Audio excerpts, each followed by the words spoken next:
Salve, salve, aluna e aluno. Olha quem está aqui na área, professor Aprígio.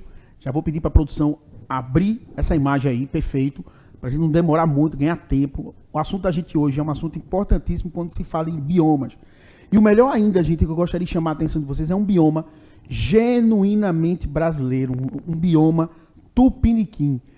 Essa é a grande importância da Caatinga, é a gente já trazer luz para essa possibilidade, a gente dizer que é um bioma genuinamente brasileiro. Você não vai encontrar em lugar nenhum do mundo, você pode até encontrar parecido, você poderia citar aqui o exemplo do desértico, mas com as características, com as especificidades, particularidades, a gente pode dizer que o bioma Caatinga tem a cara do Brasil, tem a cara do Nordeste, tem a cara do semiárido. Então, vamos ao que interessa, que é falar um pouquinho sobre o objetivo. Qual é o objetivo dessa nossa aula? O que é que a gente pretende construir com você, edificar com você em termos do saber? Compreender que a Caatinga é o único bioma exclusivamente brasileiro. Então, a gente só está apenas reforçando a partir dessa fala. O que significa que grande parte do seu patrimônio biológico não pode ser encontrado em nenhum lugar do planeta. Ou seja, tanto a fauna quanto a flora, você não vai encontrar em nenhum lugar do mundo. Praticamente eu posso dizer que os animais que se encontram aqui são animais endêmicos, que você só encontra aqui no bioma Caatinga, aqui no Brasil. Se liga nessas informações que faz toda a diferença no teu saber e nessa construção do teu aprender. Este nome decorre da alusão às paisagens esbranquiçadas apresentadas pela vegetação durante o período seco. Volta aqui comigo, por favor, produção, porque é importante essa observação que eu quero chamar a atenção. A palavra Caatinga também pode-se fazer menção à ideia de que é o quê? Quer dizer mata branca, devido às próprias especificidades, particularidades dessa vegetação que se encontra nesse clima semiárido. Então, dito tudo isso, o grande objetivo da nossa aula é você compreender isso. Para quê? Para te tirar do reino da necessidade para o reino da liberdade. Já vou pedir para a produção, a partir desse nosso próximo slide, abrir essa imagem para que esse aluno possa vislumbrar, observar, veja as características que vocês conseguem ver a partir desse recorte, a partir dessa imagem. O que é que você consegue ver? Então eu quero que já que de antemão você já registre isso no teu consciente, no teu inconsciente, para que justamente esse nosso diálogo aqui, que essa nossa conversa, que a nossa aula seja mais palatável, seja acima de tudo capaz de gerar em você uma inquietação, e você entenda como esse bioma genuinamente brasileiro, exclusivamente brasileiro, faz toda a diferença para você entender essa exuberância, essa beleza que esse bioma tem e a sua particularidade quando se fala desse patrimônio biológico, do que tange as questões que têm relação direta com a fauna e com a flora. A oferta a oferta pluviométrica, ou seja, a oferta de chuva, os rios intermitentes, que aqueles rios que geralmente eles vão ter um comportamento muito específico no período de seca e no período chuvoso. Então, tudo isso faz toda a diferença. A própria topografia do semiárido, a própria geografia fala muito das características dessa região, desse bioma que, repito, que é tão exuberante, que é tão bonito e tem tanto a nos ensinar. Então, vamos lá. Próximo slide para que a gente justamente possa fortalecer isso. Então, a Caatinga, as características a gente vai falar daqui a pouquinho de forma muito mais contundente. Mas eu quero chamar a atenção de vocês que pega toda a região do sertão, do semiárido, até Minas Gerais. E aqui eu vou destacar só para que a gente possa fortalecer. Então, pensar Piauí, Ceará, Rio Grande do Norte, Paraíba, Pernambuco, Alagoas, Sergipe, Bahia e o norte de Minas Gerais. É exatamente essa é a região limítrofe, é toda a região que, vamos dizer assim, que dialoga com esse bioma tão bonito, tão exuberante, chamado Caatinga. E aí, vamos para o nosso próximo slide. Vamos falar um pouquinho mais do que seria esse clima semiárido. Vou pedir desculpa a vocês, gente. Volta aqui comigo, por favor, produção. A partir da perspectiva do novo acordo ortográfico, essa palavra semiárido deveria estar tudo juntinho, sem esse hífen aí, tá certo? Então, peço desculpa aí pelo equívoco na hora que foi se colocar esse material. Então, tem um pequeno errinho, mas a gente está deixando aqui, abrindo parênteses, abrindo aqui uma notinha de rodapé, de acordo com um novo acordo da língua portuguesa, não deveria estar sendo escrito dessa forma, tá? Aqui é um ambiente de aprendizado, a gente tem que ter essa troca, porque eu acho que isso é que faz diferença quando a gente está nesse ambiente de sair do reino da necessidade para o reino da liberdade. Então, vamos ao que interessa. Então, clima de transição, caracterizado por chuvas escassas, chove pouco, má distribuição ao longo do ano. Além de chover pouco, essa chuva é má distribuída, né? Um lugar chove muito, outro lugar praticamente não chove. Ocorre em regiões tropicais, onde a temperatura é elevada o ano inteiro. Então, se você já consegue conceber e entender essas informações, já faz toda a diferença. Mas vamos lá ao que interessa. É importante eu chamar a atenção dentro do campo topográfico, dentro do campo geográfico, falar sobre o Planalto da Borborema. Gente, se você pegar esse recorte que vocês estão vendo ali, ó, da direita para a esquerda ali, o oceano, a planície costeira, a zona da mata, o agreste, aí entra ali, aquela estrutura ali é como se fosse uma espécie de barreira que faz com que a região do sertão, a região ali do semiárido, fique mais seca. Por quê? Porque essa umidade que iria vir do oceano, ela sofre uma espécie de barreira, ela tem uma barreira física impedindo. Então isso também é um contribuidor, é um garantidor que faz com que o sertão, essa região do semiárido, tenha pouca densidade pluviométrica, poucas chuvas.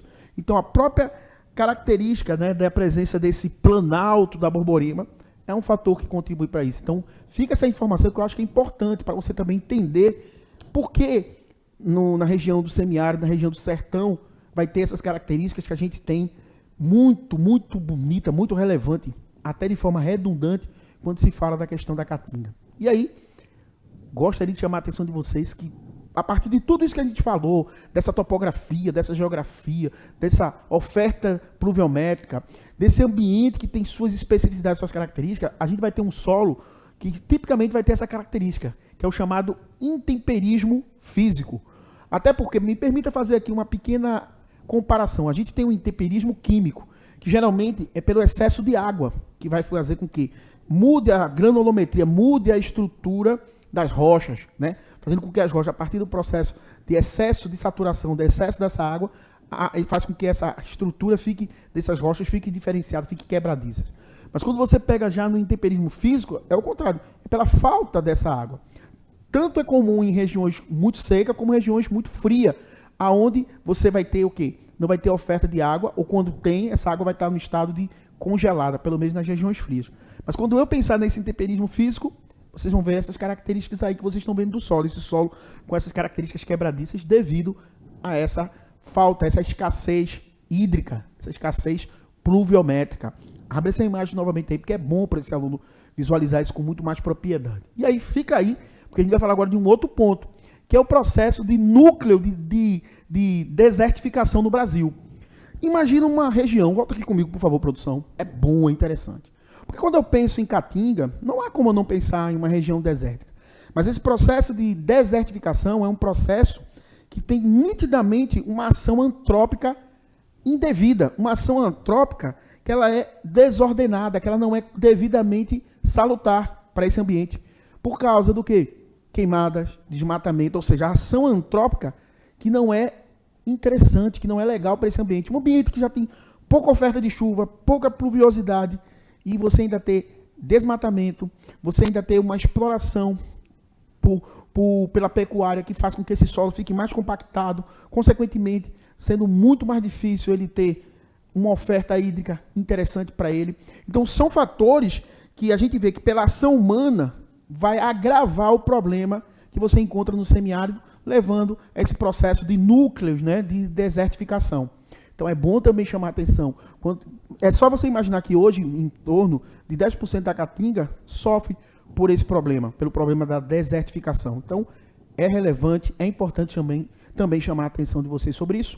Abre essa imagem novamente aí, produção, para poder esse aluno visualizar. E aí não podia deixar de falar, dentro da perspectiva biológica, das plantas xerófitas. O termo xerófito, gente, do grego quer dizer seco, né? Então essas plantas xerófitas são plantas que elas, dentro do seu aparato biológico, dentro da sua estrutura biológica, ela se preparou para viver em um ambiente o quê? De semiárido, um ambiente com pouca oferta de água. Ela vai ter espinhos, ela vai ter modificações foliares, modificações nas suas estruturas vegetais, para fazer o quê? Para que ela não perca água para o ambiente, para que ela conserve o seu ambiente. Ela vai ter estômatos que só vão abrir à noite para fazer aquela troca de água e vapor de água, só no horário que vai ter uma temperatura mais amena, vai ter o quê? Menos oferta justamente desse calor. Então, ela foi biologicamente estruturada para justamente garantir a sustentação de água de uma forma em um ambiente que muitas vezes a água é muito rara, é muito escassa e há uma oferta um pouco generosa pluviométrica. Então, as plantas xerófitas têm essas características. Um exemplo disso, as cactáceas. As cactáceas é um grande exemplo das plantas xerófitas. Tem outros grupos? Tem, mas eu vou, nesse momento, segurar nas plantas cactáceas, porque é quase como se fossem os grandes representantes, né? Só a gente lembrar do mandacaru e de muitos outros. Mas a gente chamar a atenção de vocês sobre isso faz toda a diferença. Então, guarda essa informação, que as plantas xerófitas são plantas que são especializadas a sobreviver em ambiente onde a oferta de água é praticamente escassa. Ambiente, o quê? Semiáridos e de desertos. Então, não posso também deixar eu não posso deixar, nesse momento também, de não falar das plantas caducas, das plantas que tem o quê? Onde as folhas caem, ou seja, as plantas caducifólia. O que acontece com essas plantas, gente?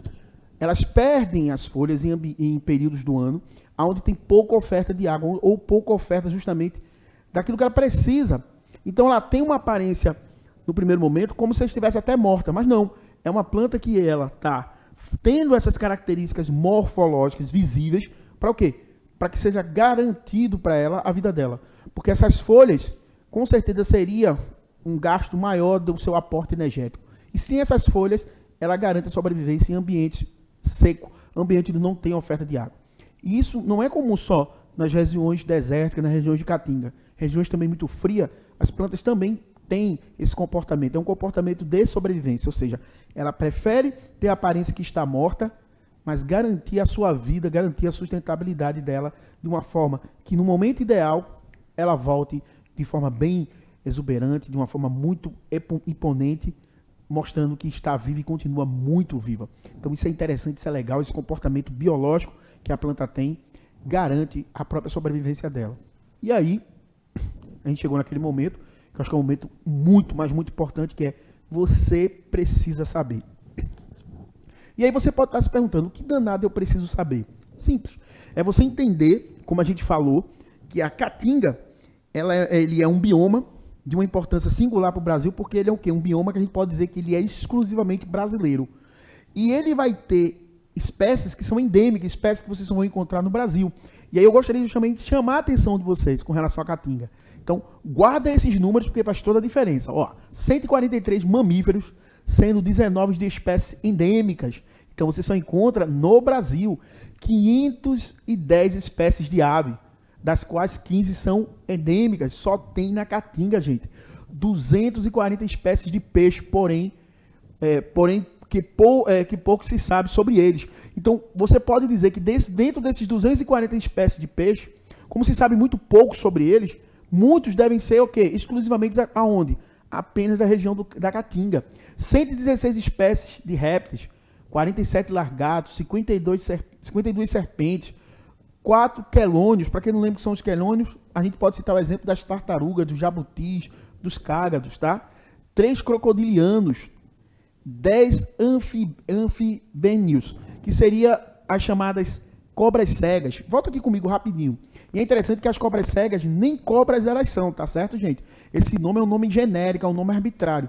Elas são anfíbios, tá? Fazem parte do grupo dos anfíbios. Mas como ela tem uma forma de serpente e o olhinho dela é muito pequenininho, parece que nem tem, mas ela consegue enxergar, é interessante, elas não são répteis e sim anfíbios. Eu vou até pedir licença a vocês para fazer aqui uma observação sobre as cobras cegas, Cecílias. Elas são interessantes, que são anfíbios. E você pode estar se perguntando, os anfíbios eles são animais venenosos? Vocês sabem que na prática você tem sim exemplos de anfíbios que são venenosos. Mas a gente não tem exemplos de anfíbio, pelo menos se acredita que não se tem anfíbios que são peçonhentos, que teriam estrutura que inocule o veneno. Estudos mais recentes do Instituto Butantan, tem até um artigo que saiu em 2020, ou saiu em 2021 do Instituto Butantan, que demonstra que possivelmente existem algumas espécies de cobras cegas, que repito, que são anfíbios, que podem ser os primeiros espécimes, ou primeira espécie de anfíbios, que podem ter estrutura inoculadora de veneno. Ou seja, um anfíbio que poderia ser classificado como um animal que peçonhento. Fica a dica, se quiser saber um pouquinho mais sobre isso, aprofunda, porque esse ambiente é para isso mesmo, gente. Para você sair do reino da necessidade para o reino da liberdade. Ser um sujeito crítico e reflexivo com relação ao teu saber. Mas vamos continuar essas informações. Abre novamente. Isso, perfeito. 51 espécies de anfíbio, 48 de anúrios, que aí tem os sapos, rãs, pererecas, que vocês sabem que alguns podem ser venenosos, tá? 94 espécies de abelha, 61 espécies de formiga, 93 espécies de aranha e 42 famílias, né, de besouros. Então você vê que é uma fauna riquíssima, extremamente rica, que não devemos negar a importância desse bioma, não só para o Brasil, mas para o mundo. É um patrimônio, gente, genético, é um patrimônio biológico que a humanidade não pode perder.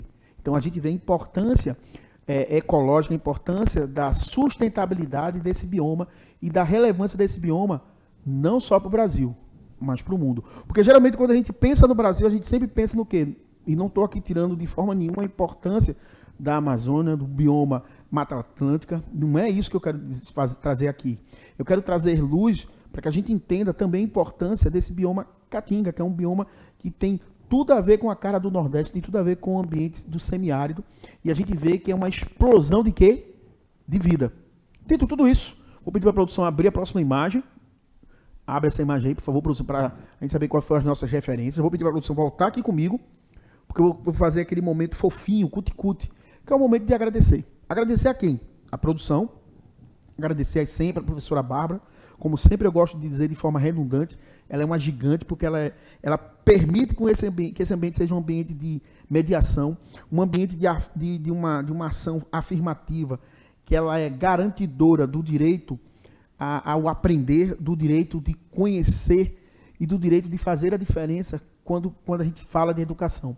Porque a educação é exatamente isso, esse ambiente que ele está aqui para justamente fazer a diferença. E claro, agradecer a você, aluna e aluno. Por que eu digo isso? Porque isso aqui, gente, não existiria se você não estivesse aqui. Então, dito tudo isso, já peço para a produção abrir a próxima imagem. Abre essa imagem aí, por favor. Isso, perfeito. E vou já dizer para vocês com letras garrafais. Fui!